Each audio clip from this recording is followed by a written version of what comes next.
Hello and welcome to Shaka Extra Time. I am Paul Ndiho. Joining me from his home is Shaka Sali himself, aka the Kabale Kid. Hello, Shaka. Hello, Ndugu Paul. How are you? I remain simple, easy, and as some of my fans have suggested, an awesome son of Mother Africa. Let's start here in the United States. We are 2 months away from having an election. The presidential candidates of the respective parties, the Democratic Party and the Republican Party, are at it. They are campaigning really hard to win the favor of the American people. As we speak, Trump is trying to do damage control. Apparently, a while back, he made disparaging remarks about people who have served in the military. And in the United States, you and I know that you really don't touch the military. Especially if the military constituency happens to be part of your base. He's been talking about how he has done so much for the veterans. He's been talking about how no other president before him has done more for the military than he has. Well, that is not necessarily accurate because I think that the military gets an annual raise. He probably may have emphasized the idea that he was able to purchase a lot of sophisticated equipment, a lot of sophisticated sort of logistics infrastructure for the military. And he, of course, has been presenting himself as the law and order president. And there's no question when you look at the political history in recent months, it is obvious that he used to be regarded very highly by the military constituency. A lot of observers who are analyzing this election said that, in their words, not my words, that for the first time, the U.S. Democratic system is being tested. And perhaps maybe because of the fact that President Trump is not your traditional kind of politician. He calls it the way he sees it. Some people love him for that. Some people hate him for that. What's at stake this election? In order for people to re-elect President Trump, it is up to President Trump really to make that case. The question is, to what extent is he succeeding in doing that? Because when you look at all the available metrics, all the available measurables, especially as reflected in what is known as the public opinion polls, it doesn't seem to look good for him. I know we've been there before, and you keep talking about the last election in 2016. But this is a totally different ball game. And as a matter of fact, when you look at the traditional base of President Trump, it doesn't seem to be holding as much as it did at least 4 years ago. Because you mentioned, for example, the military constituency. I was looking at the recent public opinion polls, including, in fact, the results which were reflected in their own newspaper, the Stars and Stripes. And so far, all the measurables suggest, all the metrics suggest that the servicemen, the veterans, would be leaning more towards Joe Biden. They actually refer to Joe Biden as a military family, especially because of his son, the late Beau Biden. I've seen polls also that suggest that his base is at all-time high. They're talking about 95% of his support has not shifted at all. The military constituency used to be part of his base. From every indication that I have seen up to today, that is no longer the case. He still has, of course, the people that have been traditionally called the white blue collar workers, the type that during the Reagan era they used to be referred to as the Reagan Democrats. Yeah, he still has those. He used to have, for example, the white suburban women. He doesn't seem to enjoy that anymore. You and I always get into these conversations where we argue about what's a perfect democracy, especially in the case of the United States here. We have a country that is essentially run on institutions that function regardless of who is the president. But lately, we seem to have, I think, a contradiction where the president wants this, and the institutions say we want this, as a country that prides itself on the rule of law. How do they address these kinds of challenges without having a constitutional crisis? The democracy of this country, as you say, yes, it is not perfect. And in fact, I do not think there is any country on this planet Earth that practices a sort of democracy that one would reasonably consider to be perfect. Democracy is always said to be a work in progress. But a lot of people look at United States as a country that practices that to the letter. No, they don't necessarily practice to the letter, but they have a mechanism. They have a mechanism which is reflected in the three co-equal branches of government. We are talking about the executive, which is led by the president of the day, who obviously resides at 1600 Pennsylvania Avenue. And then you have the judiciary, which is led by the Chief Justice. And then you have the Congress, which has two houses, the House of Representatives and the Senate. Now, when you look at those three co-equal branches of government, it's not simply on paper, but in fact, it is in practice. They play the role of essentially checks and balances. A lot of people watching us sometimes say that we just spin. We don't practice what we preach, especially when they look at what's happening in the United States as opposed to what's happening in some of their respective countries. For example, most of these countries, they all claim they're democracies or emerging democracies.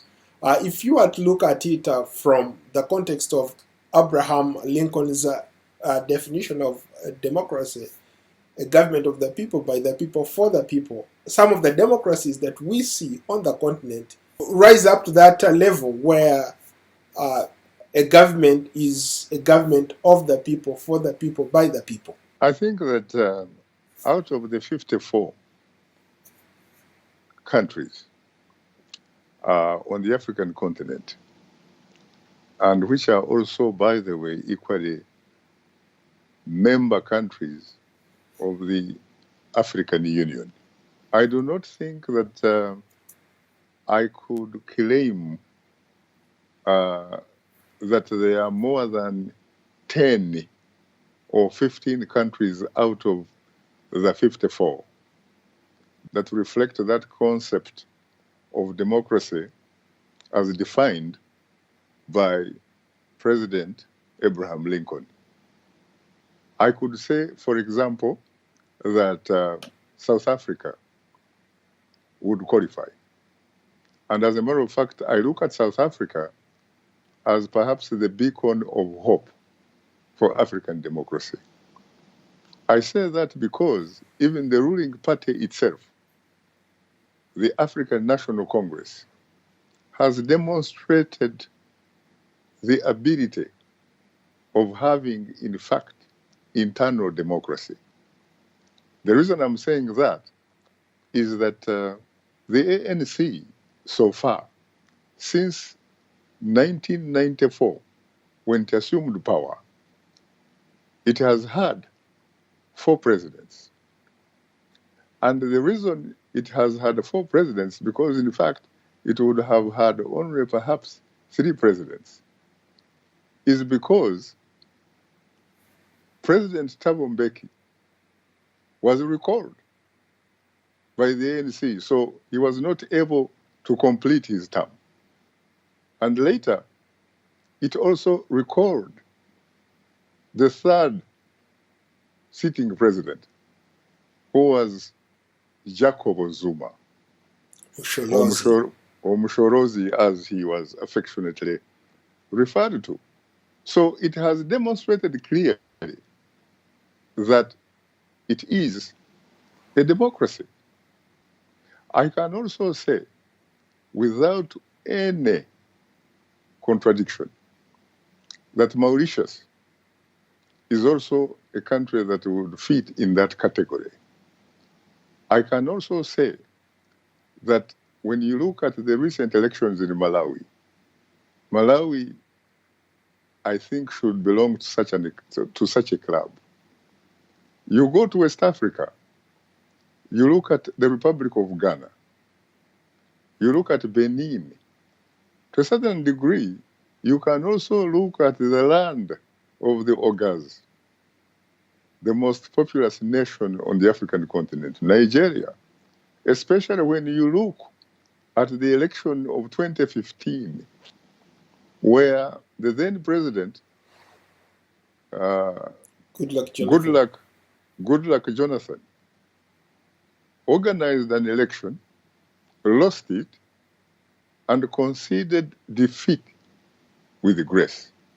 How about Frankly, Kenya? How about Tanzania, Uganda, Rwanda? We've had periodic elections. Most recently also in Congo, we had a transfer of power. Aren't those democracies?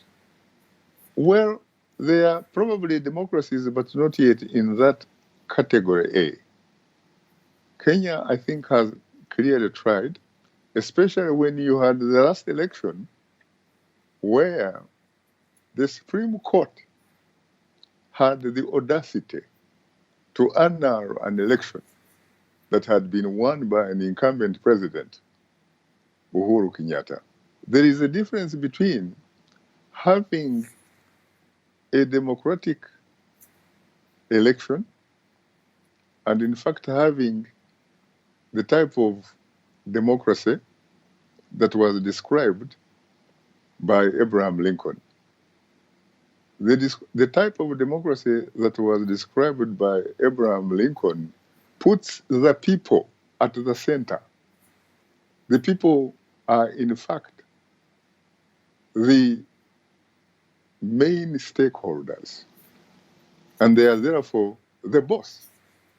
They hire the president and his cabinet. They sort of hire them on a contract, a social political contract. And when that contract expires, they say farewell to them and replace them with another set of senior government officials. But what we are seeing in most of the countries on the continent is a sort of democracy that some pundits have characterized as a government of some people, by some people, for some people. Shaka, are you suggesting that some of these leaders, especially in some countries that have had elections, periodic elections, where they get re-elected and re-elected, that's a mandate from the people? They're getting elected by the people. You talked about power being invested in the hands of the people. And these are the very people who elect them to those offices. Holding an election is not necessarily tantamount to democracy. It is an event. That could in fact be an incident. It is not necessarily a reflection of the interests of the primary stakeholders, who are the people that you are ordinarily supposed to account to. These are some events that are organized, in fact, for the benefit of who they characterize as development partners. But the development partners don't vote. It's the ordinary folks who vote.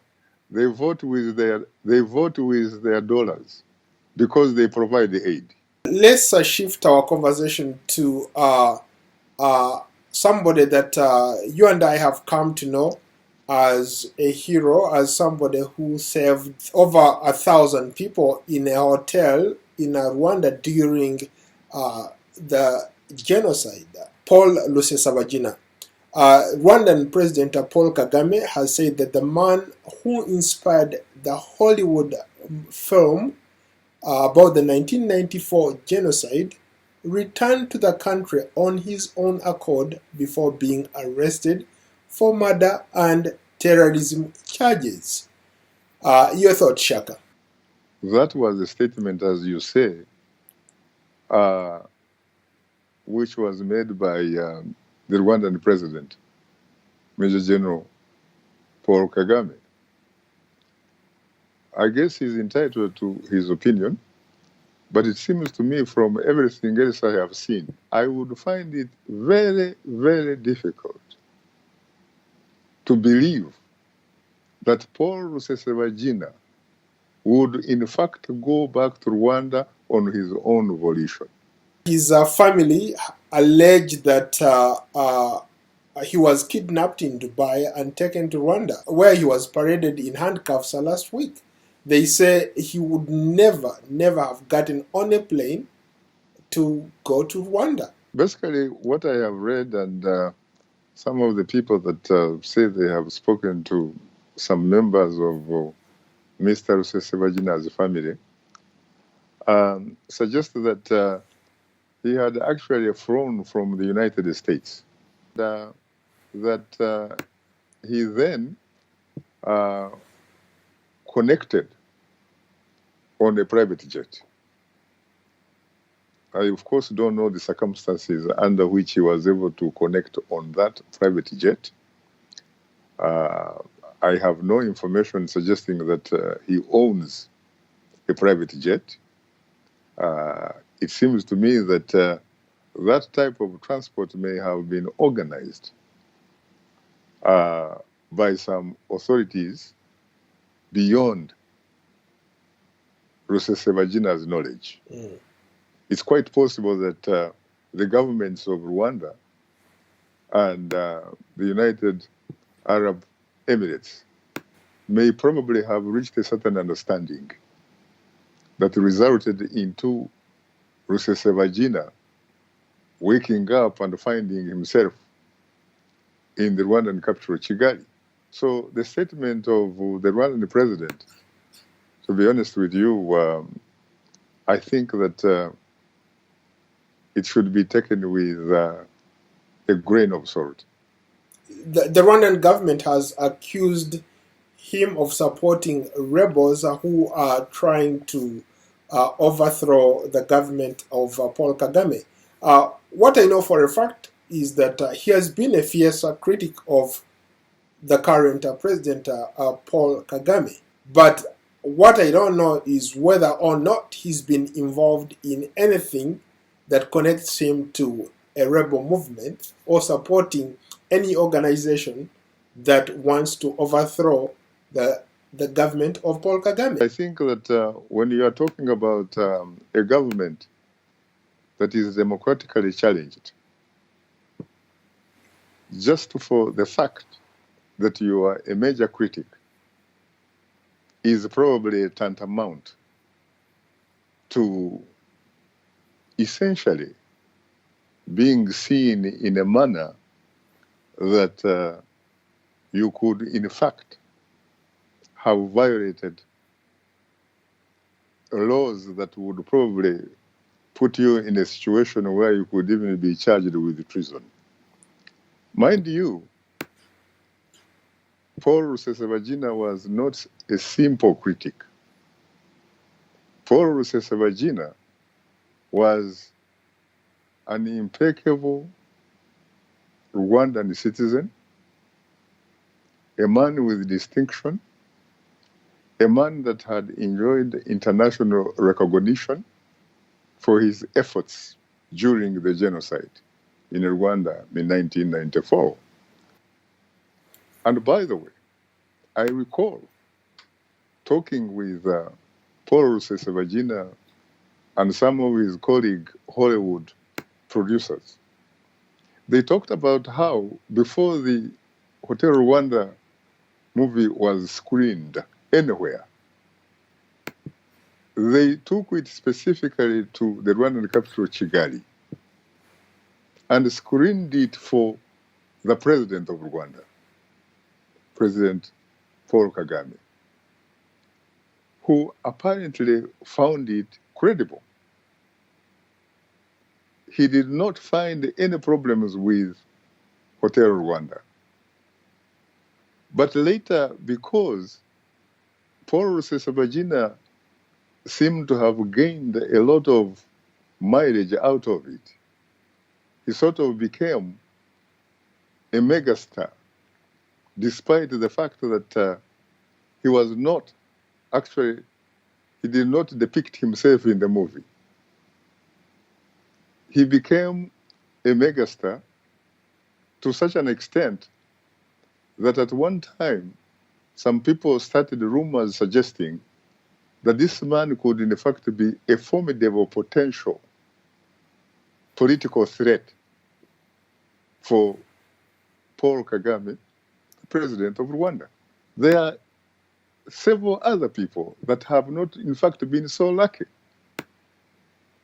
They have been murdered, and allegedly by the government of Rwanda. For a guy like Paul Rusesabagina, the last time I checked, he's probably one of the few, if not the only one I know, who is from Africa that received the highest civilian award bestowed upon him by George W. Bush, President of the United States. Maybe, in fact, the family of Paul Rusesabagina should seek the services of the former American head of state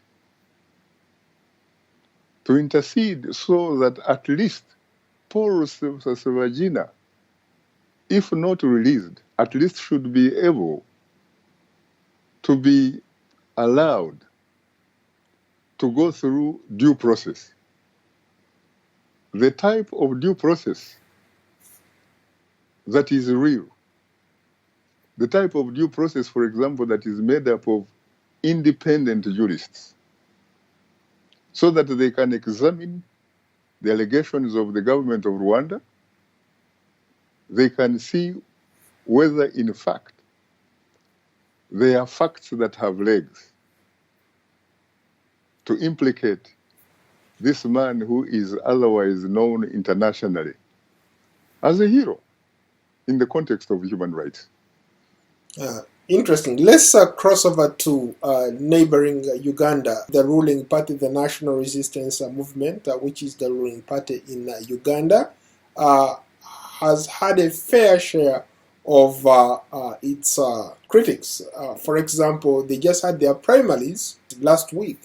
And to be honest with you, I've never seen anything like that, to the extent that the primaries were so chaotic. Government minister pulling out a gun and shooting a supporter of an opponent. Something unprecedented. It is most unfortunate, Ndugu Paul. And I honestly would like to think that maybe what we have been reading And some of the videos that I have been able to access and review are probably not a reflection of the reality. I am hoping that maybe those may be figments of my imagination. Or Hollywood. Yes, but if true, honestly, it didn't have to come this far. Now, it has been more than 30 years for the national resistance movement to be a ruling party. I do not think that what they have done, at least according to what we have seen, is something frankly akin to even a semblance of democracy. How do you respond to some observers who say that if the level of violence displayed at their own primaries is just too much, behaving like that, what will happen when they are competing with real opponents, people who support or who are coming from different political parties? Critics say that there has never really been competition or competitive elections in Uganda since 1996. What do you mean? And What are you talking about? yes, you do have elections organized in a manner that all the resources, for example, if not most of the resources, including the media itself, including the finances, including the security forces, including the members of the Electoral Commission, those people on the Electoral Commission are single-handedly appointed by the incumbent president, Yoweri Museveni. But that's his mandate. It's his prerogative to appoint the people to serve on that committee. The constitution or the laws of the land empower him to do that. Whatever it is, that certainly is not democracy. It is not fair, and it does not make it any right, simply because you say it is prerogative. You know, Paul, there are some observers who have suggested that what you are actually looking at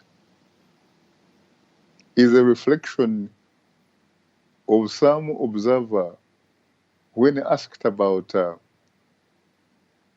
what he thought was the movement's best accomplishment was, in his words, not mine,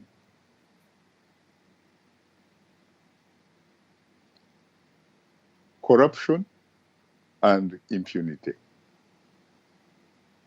Now, if it is true, then when you look at some of these very senior members of the ruling national resistance movement, people that have in fact even had the privilege, the honor of serving in very important strategic positions, including someone, by the way, who I think has once in fact served, or at least was one time appointed either as an attorney general or assistant attorney general. I think it is simply because maybe in his mind, he actually knows that nothing is going to happen. Because over time, I think, you sort of develop what someone calls a sense of entitlement.